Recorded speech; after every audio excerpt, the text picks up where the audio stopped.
Quando mi sveglio la stanza da letto è invasa dal sole. Deve essere mattino inoltrato.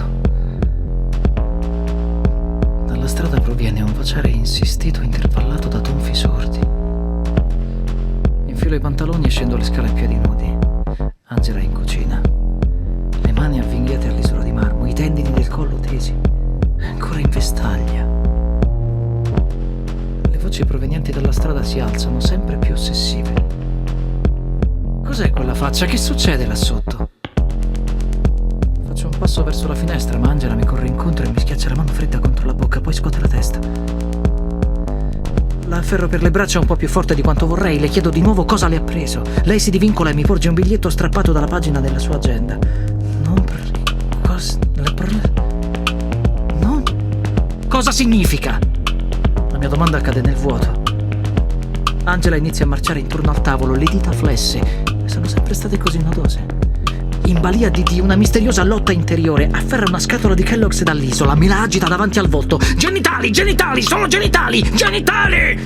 Scaglia la confezione contro la vetrinetta dove teniamo le ceramiche. Il cartonato si impenna e finisce ai miei piedi. Sopra di esso una scimmia naviga in un mare di latte in tempesta, sembra sul punto di soccombere alle onde.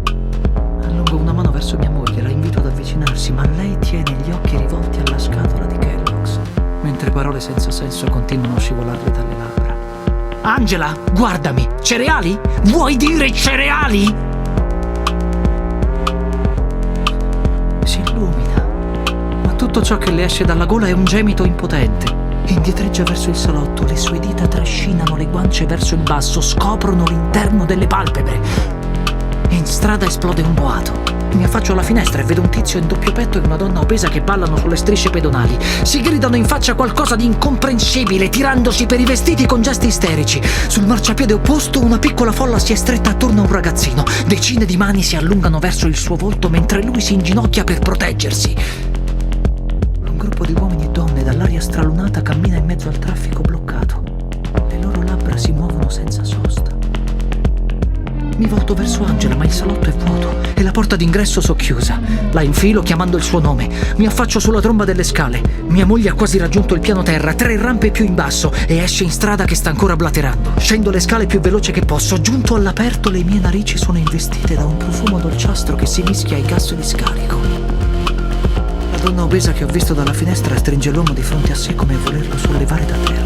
Il ragazzino sul marciapiede è mezzo svenuto, le mani degli assalitori gli entrano in bocca, gli tirano le labbra. Una signora in taglier verde ha rovesciato a terra il contenuto di una borsa e ci fruga dentro senza smettere di cantilenare. Dov'è lo stucco, stucco, trucco? Lo stucco non è trucco, lo stucco non è stucco! Intanto decine di uomini e donne si dirigono verso la torre del ripetitore in fondo alla strada. Alcuni di loro sono addirittura in pigiama, come me del resto. Mi guardo in giro e per un attimo ho l'impressione di essere l'unica persona che non sta parlando. L'aria attorno a me è intasata da mormori senza senso né interlocutori. Le voci si intrecciano nelle mie orecchie, tolgono il fiato. Alla base della torre c'è una pila di cassonetti dell'immondizia, materassi e tubi metodici o teutonici. Insomma, quei cosi per guardarci le partite di calcio. Una montagna di rottami alta qualche metro che porta alla scaletta di ferro del ripetitore. I primi della fila hanno iniziato ad arrampicarsi, alcuni si trovano già a qualche decina di metri dal suolo.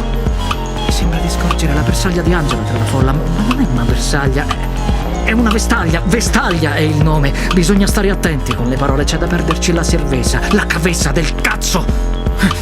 La donna in taglier verde cammina verso di me con una tenaglia in mano dalla quale penzola un brandello di carne. Credo sia la lingua del ragazzo. Una bella lingua per cianciare, ma non ne sono più sicuro. Mi schiarisco le corde. Lingua, dico. Lingua. Ecco, così va meglio. Una lingua, è una lingua, giusto? Ma cos'è una lingua se non sai in che lingua ciancia? Non riesco più a visualizzarla.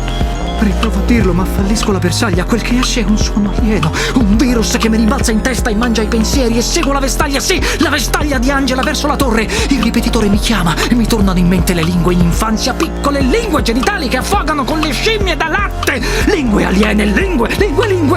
Non riesco più a smettere di pensarci!